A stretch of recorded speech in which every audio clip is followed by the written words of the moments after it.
Hello, YouTube family, Bulls and Bears. It's Saturday, January 22nd, 2022.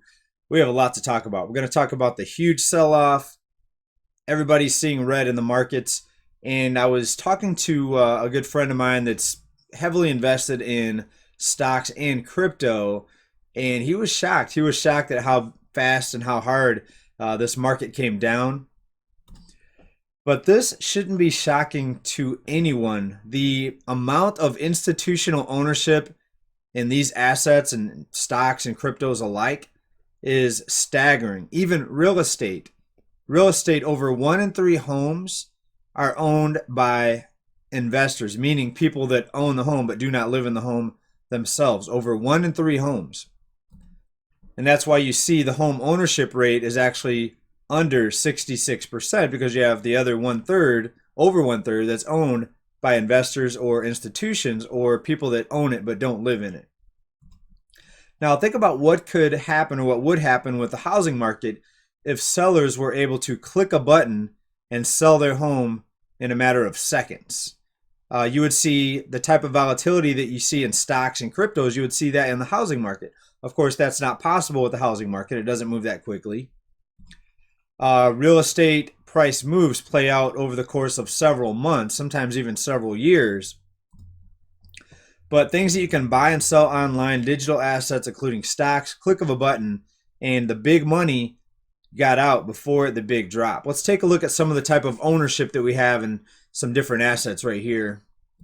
All right, and we've spoken about this many times, so I think most of you here already know this, but here's an article from last summer that points it out. And institutional investors now hold 70 billion of Bitcoin. Here's some examples. We have MicroStrategy Inc. owning over 216,000 Bitcoins. We have Tesla, 43,000 Bitcoins.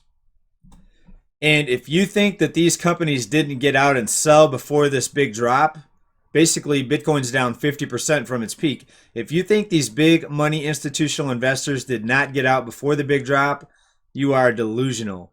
That's how the game is played. The same with the stock market. When you see a big drop or correction, you have the real big money at the top. And remember, 90% of stocks are owned by just 10%. When you look at the top 10%, they own about 90% of all stocks. Now, if you or I go in and sell most of our stock portfolio, we're not big enough to move the markets. But when all these big time investors, when a group of people in the top 10% get together and sell at once, click the sell button, they can move markets. And that's why you see this type of volatility, right? And I'm not saying they're going to continue to sell or not going to continue to sell. I'm just saying that when they get together, if they have the desire to move the markets, if they all sell at once, they can do that. So I'll let you decide what you think is going to happen as far as how you want to invest this. But these types of price moves, these fluctuations, should be no surprise. We have seen this time and time again. Now, this last bull run, 14 years now since the financial crisis, there's been pullbacks also up along the way to where we're at now. Look at the big pullback in 2020 when the Great Sickness was first hitting, right? We saw the Dow Jones get dropped down to about 18,000. Since then, it recovered. So many people are looking at this right now, this big sell-off, as another buying opportunity. Now, what other fear events or scares do we have on the horizon? Well, there's the talk of war. There's also the ongoing deterioration of society with the rising crime. Out here in the Wild West, California, we have people now looting trains because I think just people are getting so desperate and so behind on their bills that you're going to see more types of these types of you're going to see more looting, more break-ins, etc. as the average household gets buried further and further in debt. Now, that reminds me of a few articles I read recently. Let's just go through a couple news items here real quick. Recent article here, Treasury Secretary's out there, Miss Yellen's out there saying she hopes inflation gets back to 2% by year end. Inflation gets back to 2%. Well, the real inflation hasn't been 2% for a very long time. If you look at the unofficial, or if you look at the official number, the CPI, sure, there's been years in the past where it's been 2%, but most years, even over the past 10 years, the real cost of living has went up way more than 2%. In fact, this year, if you look at just rents, some people, depending on your city, saw a 20% increase in their rents. All right, just one of many examples that we've talked about here many times. Look at the cost of some food items, the cost of gas doubled in some areas just in the past few years. But okay, we'll go with this fake number that they're putting out there. So let's say inflation does get back to 2%, which is the inflation target by the money creators, the creators of the digital currency. Inflation getting back to 2% doesn't mean that prices are dropping. It just means that prices are going up more slowly. So in this environment where things are so overvalued, let's talk about real estate and rents once again. Do people need the price to go up more, but just go up more slowly? Or do most people need prices to drop, right? Most people need prices to drop, but that's not what they're talking about. They're talking about prices continuing to go up, but just going up more slowly. And that's not what we need. We need price corrections. And if we don't get price corrections, not just slowing inflation, but actual price decreases, then the average American household's in big trouble with the amounts of debt that people are currently in right now. Now let's take a look at what another Treasury Secretary is saying, and this is former Treasury Secretary Mr. Summers, quote-unquote expert. Now I say quote-unquote expert like this is because these experts, they're really not experts. They're really just people that have deep connections to Wall Street and to the bankers.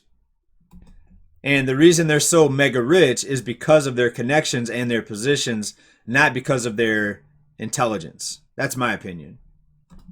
But he's out there basically saying the opposite, that inflation will not slow to 2% this year. Now, I think he's right.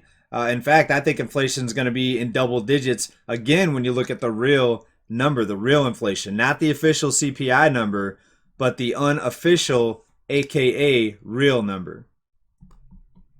And go out and ask anyone that you know if they've only had to pay 2% more for everything that they have to pay for just to get by.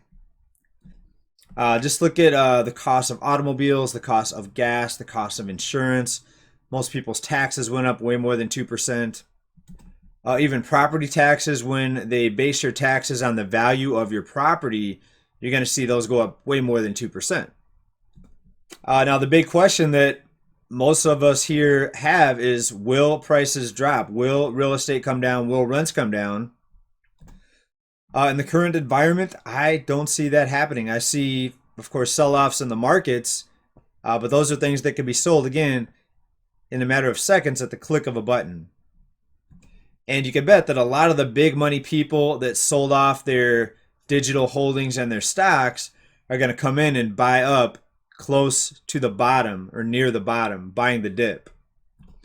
And those same groups, those big money people, they know exactly when to buy because they control the markets. They move the markets because they have such big amounts of money that they have in this game, that when they all go in and buy, then that's what brings the bottom. That's what creates the bottom. So these, make no mistake, the big money that's involved in these assets that we've been talking about today, they are market makers. They move the markets. That's what they call them, market makers.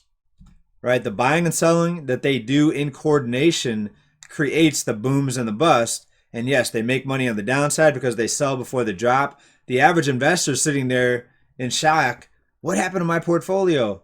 They didn't know it was going to happen. The people at the top, they know this because they control this. And they're going to come in and scoop up assets at the bottom, whatever bottom they decide is going to be. They'll decide what it is. They'll all come in and scoop up at half price or whatever the price ends up being at the bottom, whichever bottom they create, and they're going to buy in. And I wouldn't be surprised to see it go to new all-time highs. Anything could happen. There could be a major shock and scare again. There's the talk of war. So many things can happen. There's cyber events that could bring this whole system down in the snap of a finger, and you would see Mad Max overnight. Black swan events can happen. Place your bets accordingly. Thanks everybody for being here. Invest wisely. Most of all, be well, be safe. Bye for now, everybody. Big love and peace. Bye.